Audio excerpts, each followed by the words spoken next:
বাবা, অনেক দিন তো হলো।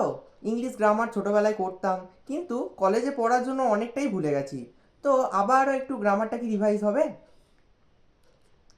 হ্যাঁ, গ্রামার তো রিভাইজ হবেই। গ্রামার আজ হোক, গ্রামার উইদাউট পেপার। তো আমরা প্রথমে কি বলবো? Grammar, what is grammar? What grammar is grammar? Grammar ইংরাজি পড়ার কিছু নিয়ম কৌশল। Yes, grammar, the definition of grammar is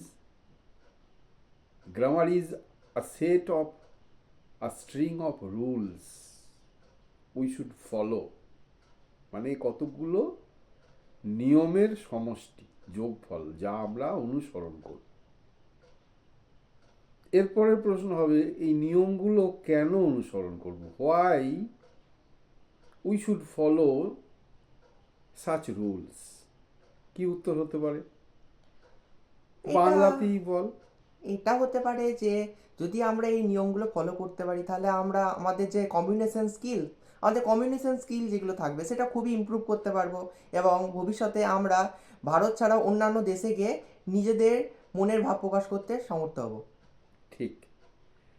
language is meant for communication. এই কমিউনিকেশন মানে ভাব বিনিময় বিভিন্নভাবে হয়। বিভিন্নভাবে হয় মানে আমরা লেখার মাধ্যমে ভাব বিনিময় করতে পারি, আমরা কথা বলা এবং শোনার মাধ্যমে ভাব বিনিময় করতে পারি। আরেক রকম ভাব বিনিময় আছে, সেটা ফিজিক্যাল, তার জন্য গ্রামার লাগে না।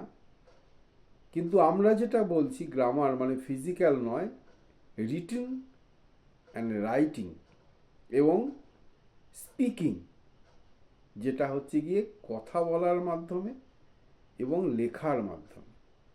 এখন গ্রামার কেন শিখব?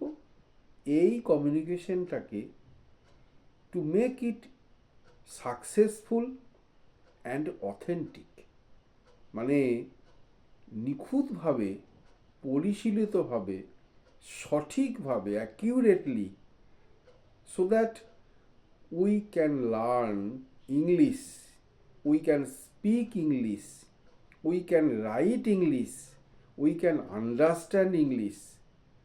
এই যে কাজগুলো, বলা, বলতে পারা, শোনা, বুঝতে পারা, লিখতে পারা, এবং এইগুলো ঠিকঠাক, অ্যাকিউরেট এবং নিয়মমাফিক যাতে হয়, for that reason we should follow such grammar, rules of grammars. There are so many rules of grammars.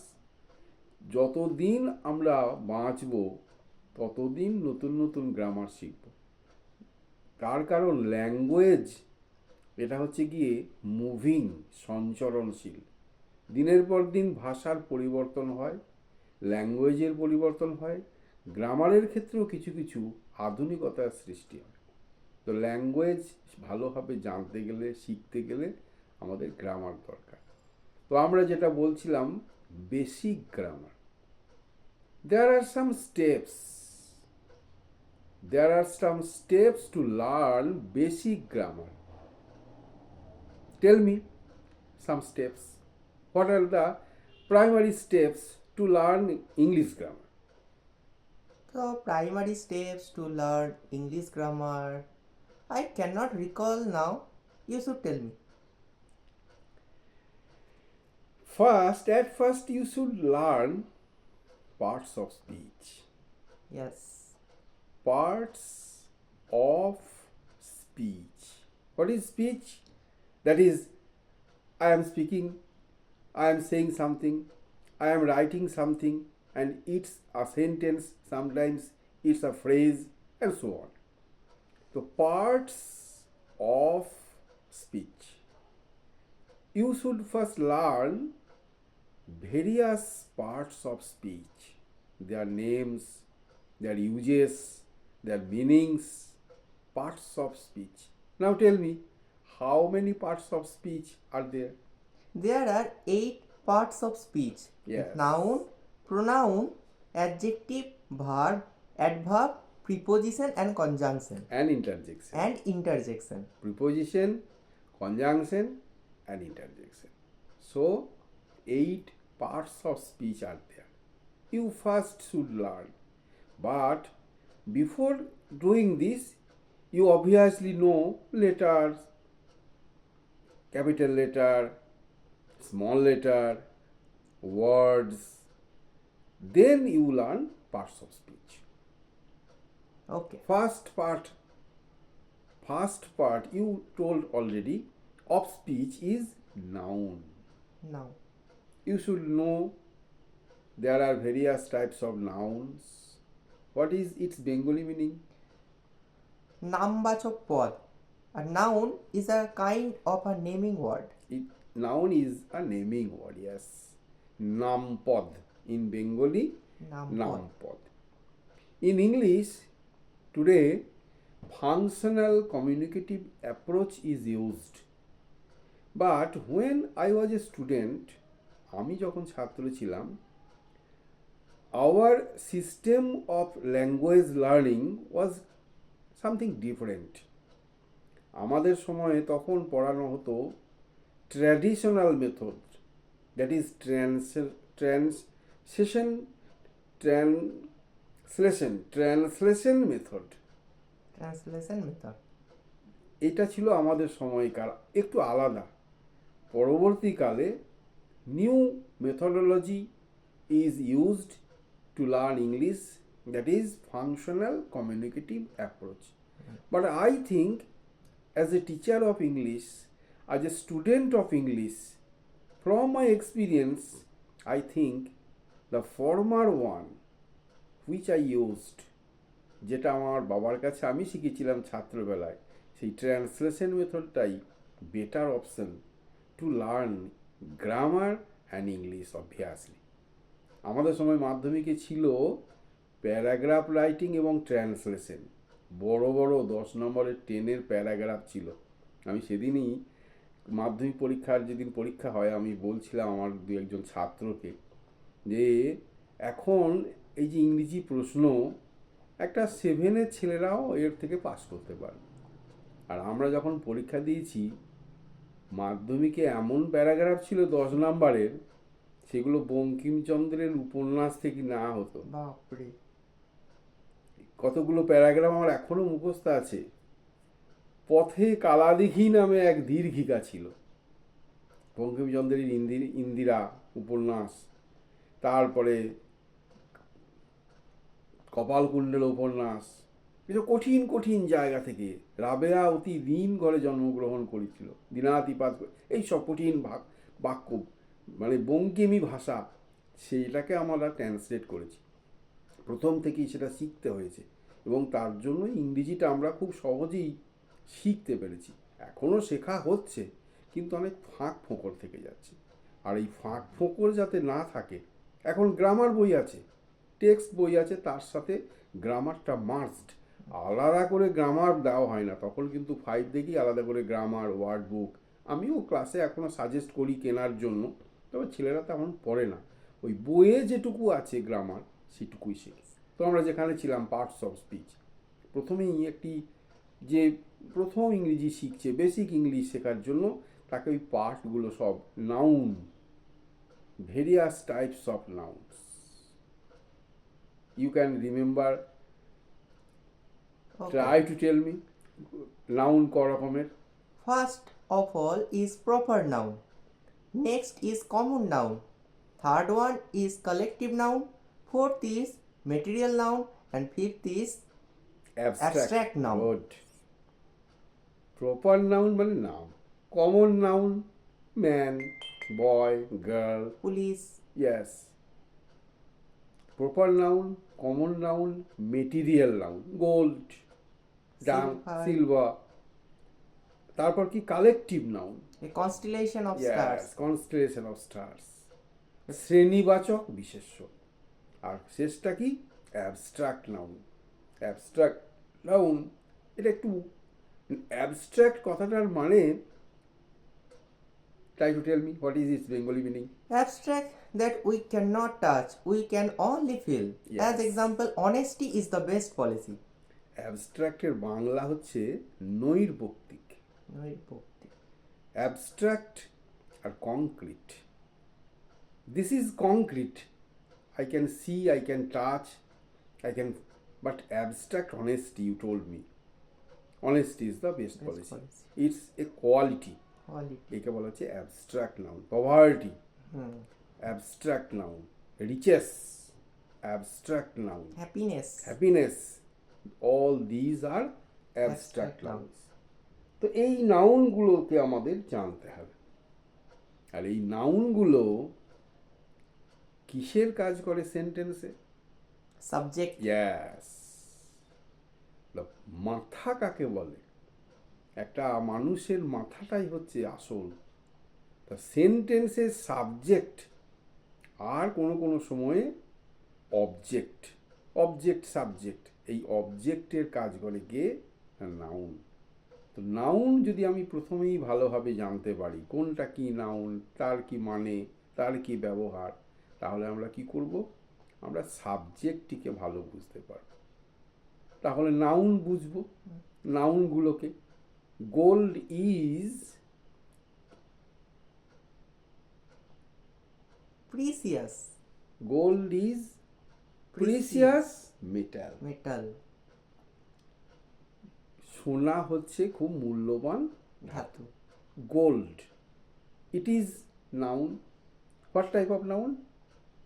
Material noun. Material noun. Gold is precious metal. Amol is an intelligent student. Amol. What type of noun? Amol is proper noun because Yes. here we can see a properly mentioned name of a Name. person. Well, proper noun. The boy is very idle. Balok. It is Common noun. common noun. Police, boy, student. এইভাবে আমরা জানব কি noun কোনগুলো, তার মানেগুলো, তার ব্যবহারগুলো। এই noun বোঝার সঙ্গে সঙ্গে আমাদের বুঝতে হবে নাউনের দুটি বিভাগ, primarily singular And plural. And plural.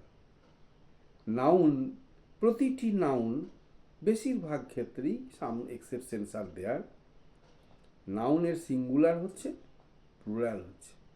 এটাও কিন্তু একটা খুব ভাইটাল পার্ট। নাউন বোঝার পরেই নাউনের সিঙ্গুলার প্লুরাল করতে হবে। আমি যখন 5-6-এর ছেলেদেরকে বলি, তাদেরকে বলি যে অন্তত 50টি নাউনের সিঙ্গুলার প্লুরাল মুখস্থ করো। তারপর যখন উঁচু ক্লাসে আরও 10টা, এবার বাড়তে বাড়তে ক্লাস 10 পর্যন্ত 200টি শব্দ নাউন প্রোনাউন, নাউনের সিঙ্গুলার প্লুরাল মুখস্থ করো, তার বাংলা মানে জানো, বানান জানো, তাহলে একটা অনেক কিছু জানা যাবে। যেমন an example, boy, Boy. Boys. Boys. Yes or yes? তাহলে এখানে কি হচ্ছে? বয়ের সাথে এস যোগ হচ্ছে, S is added and it is used as As plural. Plural. Leaf, Leaves. Leaves. কোথাও এস, কোথাও ইয়েস, কোথাও এফ এর বদলে ভিএস। যেমন নাইফ আর knives. Knives. There are so many rules. Basic rules are there we should follow. If you tell me why boy boys but leaf leaves, কারণটা কি? এই কারণটা বলার ক্ষমতা আমাদের নেই। এটাই হচ্ছে rule and we should follow ইট। এবং এই ফলো করতে করতেই উই লার্ন ইংলিশ। এবং এটাই হচ্ছে গ্রামার। গ্রামারের বেসিক রুলস। অনেকে বলে গ্রামার কখনো মুখস্থ হয়। আমার বক্তব্য, গ্রামার হচ্ছে সব থেকে বেশি মুখস্থ রাখতে হয়, মনে রাখতে হয়। তা নাহলে আমরা সঠিকভাবে নিয়ম মনে রাখতে পারবো না। সেটাকে we can not apply them in sentences properly, and as a result our sentences will be correct, wrong, and we will not be able to make sentences, right sentences of our own. তো grammar আমরা মনে রাখবো প্রথমেই এইভাবে, noun তার যে singular plural আমাদের সেগুলো মনে রাখতে হবে। অনেক ধরনের অ্যাম্বিগুইটি আছে, এক্সেপশনাল রুলস আছে। আচ্ছা, আমাকে অ্যাম্বিগুইটি শব্দটার মানে একটু বলে দেবে? অ্যাম্বিগুইটি, অ্যাম্বিগুয়াস মানে হচ্ছে ডবল মিনিং, মানে দ্ব্যর্থক, দ্বি অর্থ। অনেক ধরনের অ্যাম্বিগুইটি আছে। আচ্ছা, কি ওখান থেকে এসেছে অ্যাম্বিডেক্সট্রাস, মানে দু হাতে লিখতে পারে এরকম? হ্যাঁ, অনেকটা হয়তো তা হবে, কিন্তু ডবল মিনিং কীরকম হয় এরকম বহু ধরনের বিষয় আছে। মাস্টার ডিগ্রিতে আমরা লিঙ্গুইস্টিক্সে একটা অ্যাম্বিগুইটি পড়তাম, সেখানে একটা সেন্টেন্স আমরা পড়েছিলাম, he beat the dog with a stick. Beat the dog with a stick. আমরা সাধারণভাবে বাংলা কি বলবো, সে একটি কুকুরকে মারলো একটি লাঠি দিয়ে। সে কুকুরকে মারলো লাঠি দিয়ে, তাহলে এর মধ্যে where is the ambiguity? Ambiguity কি? আমি বলি যদি হি বিট, সে হি সাবজেক্ট, বিট প্রহার করলো, আর অবজেক্ট কোনটা? Dog with a stick. Dog with a stick মানে একটা কুকুর যার হাতে লাঠি আছে। বাক্যটা দারুণ। আমি যদি বলি he beat the boy with a stick, আমি ডগ না যদি বয় বলি, তাহলে হি বিট দ্য বয়, মানে বয় উইথ এ স্টিক, বালকটার হাতে লাঠি আছে। হ্যাঁ, মানেটা তাহলে দু রকম ভাবে দু রকম হতে পারে। This is ambiguity. He beat the dog with a stick, মানে he beat the dog with a stick, মানে ডগ লাঠি দিয়ে মারলো, আবার সে কুকুরকে মারলো যার হাতে একটা লাঠি আছে। This is ambiguity. তাহলে আমরা এই অ্যাম্বিগুইটিটা কি করে রিমুভ করব?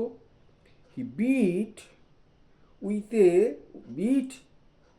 with a stick a dog.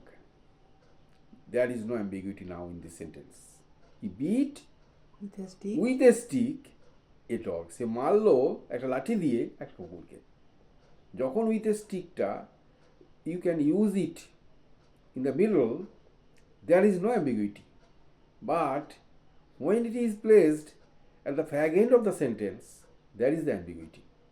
So you should learn how to arrange your sentence words in a sentence, and in this way there are so many ambiguities. You may find some ambiguities in some sentences, meanings, and so on. That this is ambiguity, মানে দ্ব্যর্থক, মানে সুপারফ্লুয়াস সাম meaning, figurative মানে inner সাম meaning, একটা apparent meaning বা literal meaning আক্ষরিক অর্থ, and figurative meaning মানে inner meaning. আচ্ছা, আমাকে কি সুপারফ্লুয়াস জিনিসটা একটু বুঝিয়ে দেবে? সুপারফ্লুয়াস দ্যাট ইজ অ্যাপারেন্ট, উপরে উপরে যেটা ভাষা, অ্যাপারেন্ট লিটারাল, আর ইনার মানে হচ্ছে ফিগুরেটিভ মানে ডিপ, গভীরতা। সুপারফ্লুয়াস মানে উপরে উপরে, ভাষা। His knowledge is something superfluous, আর his knowledge is sublime, inner meaning একে বলা হচ্ছে, মানে গভীর তার জ্ঞান, প্রাজ্ঞ বলা হয়। আচ্ছা, সাবলাইম মানে তাহলে প্রাজ্ঞ, গভীরতা। তাহলে আমরা ছিলাম কোথায়? Grammar. What is grammar? And গ্রামারের basic steps, grammar without pen and paper. এবং আমরা শুরু করেছি নাউন দিয়ে, parts of speech. First part, the main part, first part, this is also ambiguous. Tell me how first part is ambiguous? First part is ambiguous. I cannot understand. Understand, yes. I have told you 8 parts of speech. Yes. First is noun, second is pronoun, this is first. I also told the subject is used as a noun. This is also first part. The first part of a sentence is noun. So first, when you use it in parts of speech, it is also first. When you use it in sentence, it is also first. So first part is noun. It is used in 2 sentences, and this is also ambiguous in this sense. Okay. বুঝতে পারা গেল ambiguous কি করে হচ্ছে? তাহলে এটাই হচ্ছে গিয়ে নাউন। নাউনের দুটো মেন বিষয়টা হচ্ছে গিয়ে সাবজেক্টে ব্যবহার হচ্ছে আর অবজেক্টে ব্যবহার হচ্ছে। আবার ভয়েস চেঞ্জের ক্ষেত্রে সেগুলো পরবর্তীকালে আসবে। তাহলে আমাদের নাউন শিখতে হবে, নাউনের 5টা দিক বুঝলাম, বিভিন্ন রকম ডিভিশনস মানে ক্লাসিফিকেশনস অফ নাউন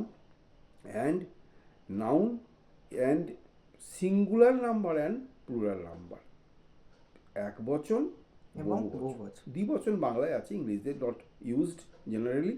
তো এক বচন বহু বচন সেগুলো আমাদের জানতে হবে, খুব ভালোভাবে জানতে হবে, এবং তার রুলসগুলো জানতে হবে। যেমন প্রুফ, প্রুফস কিন্তু সেখানে PROOFS VES হচ্ছে না। হবে না। Except there are some exceptional rules. তাই তো।